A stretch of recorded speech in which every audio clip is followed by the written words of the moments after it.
ओम श्री गणेशाय नम नमस्कार बंधुगण आपण मानकु आम यूट्यूब चैनल को स्वागत।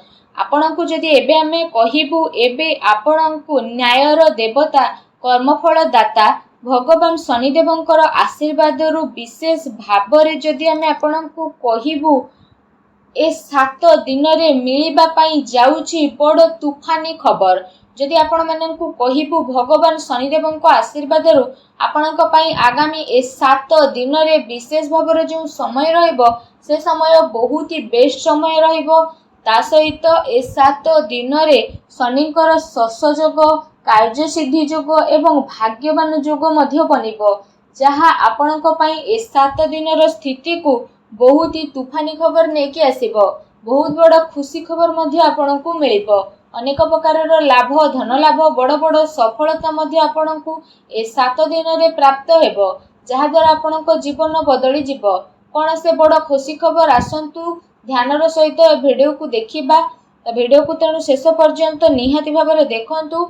चैनल नुआ आस्तिले चैनल को सब्सक्राइब करंतु, कारण ए वीडियो आपणक पई बहुत ही महत्वपूर्ण आ खास रहिबो।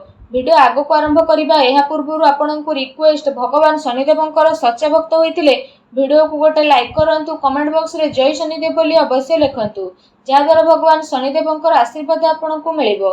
तो आसंतु जानिबा किपरि रहिबो भगवान शनिदेवंक आशीर्वाद रु आपण समस्तंक पई आगामी ए 7 दिनर विशेष भाबरे महास्थिति विषय रे। जदि विशेष भाबरे आमे आपण मानकु कहिबु कि ए समय रे आपण निजेर व्यवहार तथा मृदु भाषिता द्वारा खराब संबंध को सुधारिबारे सफल नजर आसिबे। आपणकर सकारात्मक भावना जेपरि भाग्यर अपेक्षा कर्म उपरे विश्वास करुथिला, तो एहा आपणक पई स्वाभाविक उत्तम परिस्थितिर निर्माण करिवो। घरे कौनसी धार्मिक आयोजन मध्य आपणकर होई पारे। ता सहित ए समय रे पूर्व कौनसी समय रु चाली आसुथुबा बाधा को दूर करिबारे मध्य आपण सफल नजर आसिबे, जहा द्वारा आपणक भितरे आत्मसंतुष्टिर भाव रहिबो। राजनीति एवं सामाजिक गतिविधि रे विशेष योगदान मध्य आपण देबे। गोटे खास काम मध्य आपण ए समय रे करि नेबे। समय मान एवं पद प्रतिष्ठा बुद्धि हेबो। धर्म कर्म एवं आध्यात्मिक कार्य प्रति आपणकर रुचि रहिबो। व्यवसाय एवं दुनियादारी भितरे आपण बहुत भल संतुलन बने कि रखिबे। ता सहित ए समय रे उद्धार दिया जाइथिबा कौनसी पैसार किछि भाग आपणकु पुणी थरे मध्य मिली पारे। निजर दिनचर्या को व्यवस्थित रखिकी आपण निजर विशेष प्रतिभा को जागृत करिबारे निजर टाइम को स्पेंड करिवे। विशेष भाबरे गृहिणी माने निजकु साब्यस्त करिबारे सफल नजर आसिबे। विद्यार्थी वर्ग निजर परीक्षा रे सफल हासिल मध्य करिवे। बड़ वृद्धंकर साहाय्य आ आशीर्वाद आपणक उपरे सदा सर्वदा बनिबो। कौनसी जरूरतमंद मित्रंक साहाय्य करिबा द्वारा मनरे आपणकर खुशी आसीबो।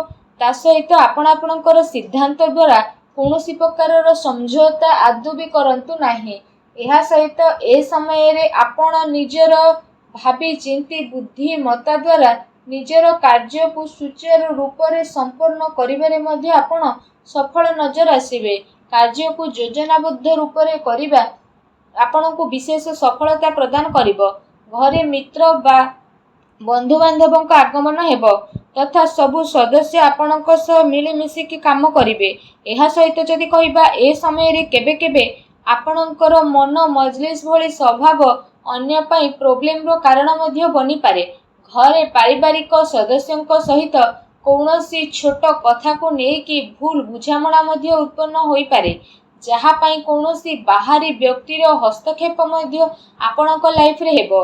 ए समय रे आपण ध्यान रखंतु कौनसी आपणकर अति संपर्कीय मित्र धोखा बा ठकामी आपणको करि पारे।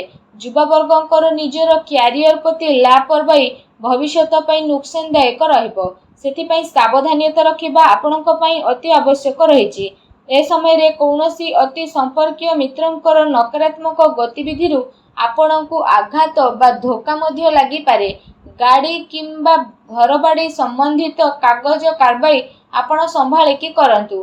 केबे केबे कौनसी विशेष विषय को आपण गभीरतार सह जानिबार इच्छा आपणकु आपणक लक्ष्य रु भटकई मध्य पारिबो, तेणु सावधान रखंतु। परंतु अधिक आत्मकेंद्रित हेबा द्वारा एहार नकारात्मक प्रभाव आपणक व्यक्तिगत तथा पारिवारिक जीवन में पड़िबो। कौनसी धार्मिक उत्सव रे मध्य भूल बुझामणा कारणरू काहा सहित लड़ाई झगड़ा मध्य होई पारे। सेथिपाई निजर व्यवहार को संयमित बनैकी रखिबा आपणक पई अति आवश्यक रहिबो।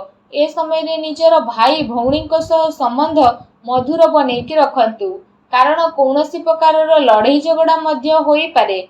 विद्यार्थी ध्यान निज पाठपढ़ारू बाहरी व्यर्थ कार्य मध्य लगी पारे, जहा द्वारा कोर्स पूरण करिबारे प्रोब्लेम मध्य आसीबो।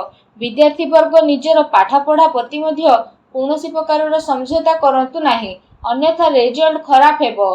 निजर स्वभाव को सहजैकी बनैकी रखिबा और संतुलित बनैकी रखिबा आपणक पई बेस्ट हेबो, कारण क्रोध द्वारा परिस्थिति बिगड़ी पारे एवं कार्य रे आपण आदौ भी पड़ंतु नाही।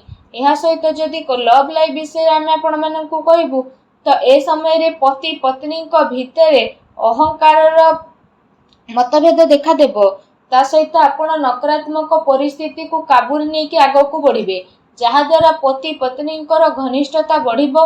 विवाह संबंधित कार्य रे आपणकर व्यस्तता बनिकी रहिबो। एहा सहित अत्यधिक व्यस्तता कारणरू परिवार उपरे आपण ध्यान मध्य देई परिबे नाही। आ जीवन साथी को सहयोग आपणक पारिवारिक वातावरण को उचित बनैबो। पति पत्नी आपसिक सामंजस्य भल रहिबो एवं प्रेम संबंध रे प्रगढ़ता मध्य आपणकर आसीबो। जदि कथा आपणक व्यवसाय कैरियर विषय कहबू तो ए समय रे आपणकर एमिति किछि कथा उजागर होई पारे, जहा आपणको गोपनीय रखिबार आवश्यकता रहिछि।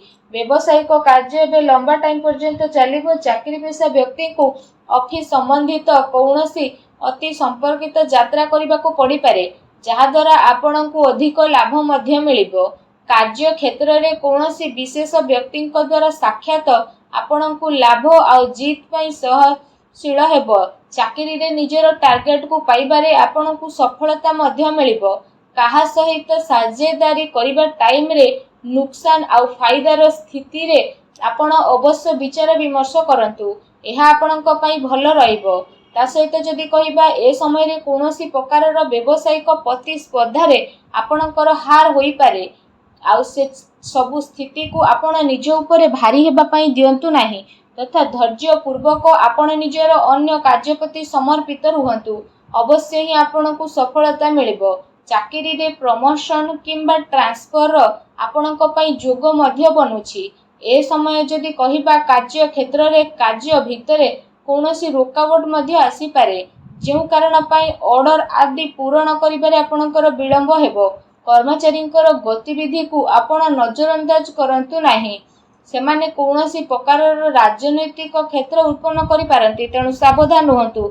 एहा सहित ए समय रे मेशिनरी बा तेल संबंधित व्यवसाय भरपूर लाभ कमैबार स्थिति रहिबो। सेथिपाई पूरा ध्यान निजर काम उपरे ही केंद्रित करिके रखंतु। आ सबु कार्य रे पेपर संबंधित कार्य को पूरा रूप रे व्यवस्थित रखिबा आपणक पई अति आवश्यक रहिबो। कौनसी प्रकारर इनक्वारी आदि बसी पारे, तेणु सावधान रुहंतु। एहा सहित खाद्य पेय संबंधित व्यवसाय धीरे धीरे व्यवस्थित रहिबो। निज कामर क्वालिटी रे आहुरी अधिक सुधार आनिबार आवश्यकता आपणक पई रहिछि, जहा आपणक पई बहुत ही फायदावान साब्यस्त हेबो। जदि कथा आपणक स्वास्थ्य विषय कहिबा तो ए समय रे आपणकर स्वास्थ्य उत्तम रहिबो। कौनसी प्रकारर चिंता आपण करंतु नाही। वाहन बा मेसिन संबंधित स्थिति रे सावधानता पूर्वक आपण उपयोग करंतु, कारण कौनसी प्रकारर आघात बा एक्सीडेंट र संभावना आपणक पई बनुछि। एहा सहित यूरिन इन्फेक्शन भली समस्या आपणकर उत्पन्न हेबो। तरल पदार्थर अधिकरू अधिक आपण सेवन करंतु। भूल खाद्यपान द्वारा गैस एवं पेट खराब हेबा भली जेमिति समस्या आपणको आसी पारे, ए सबु जिनिस को आपण अधिकरू अधिक सेवन करंतु नाही, जहा आपणको स्वास्थ्य पई बहुत ही भल रहिबो। आशा करूछि आजिर भिडियोटी आपनको भल लागिथिबो। भिडियोटी भल लागिथिले भिडियोटी को लाइक ते करंतु, आ चैनल नुआ आस्थिले चैनल को सब्सक्राइब मध्य करंतु। धन्यवाद।